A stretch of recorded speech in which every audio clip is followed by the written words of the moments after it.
Aprel döyüşləri şəhidi, xüsusi təyinatlı qüvvələrin giziri Pəncəli Nurməmmədoğlu Teymurova ölümündən sonra Azərbaycanın milli qəhrəmanı adı verilib. Doğru xəbər Azərbaycan bildirir ki, bu barədə Prezident İlham Əliyev müvafiq sərəncam imzalayıb. Məlumat üçün qeyd edək ki, əfsanəvi kəşfiyyatçı Pəncəli Teymurov 1981-ci il martın 24-də Astara rayonunun Əzərüt kəndində anadan olub.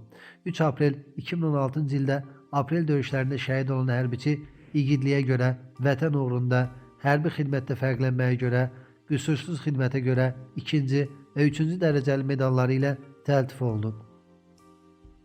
Müdafiə Nazirliyinin hərbi qulluqçularına ali hərbi rütbələr verilib. Qafqaz İnfo bildirir ki, Prezident İlham Əliyevin sərəncamı ilə General-mayor Kənan Əli Hüseynoğlu Seyidov və General-mayor Ağamir Əzizxanoğlu Sultanova General-leytenant ali hərbi rütbəsi verilib. Qeyd edək ki, Prezident İlham Əliyevin rütbəsini artırdığı Kənan Seyidov və Ağamir Sultanov Vətən müharibəsi qəhrəmanlarıdır. Vaqif Qurbanova da milli qəhrəman adı verilib. Bununla bağlı Prezident İlham Əliyev sərəncam imzalayıb. Sərəncama görə Azərbaycan Silahlı Qüvvələrinin ilk hərbi təyyarəçisi Baş Leytenant Qurbanov Vaqif Bəxtiyaroğlu ölümündən sonra Azərbaycanın milli qəhrəman adı ilə təltif edilib.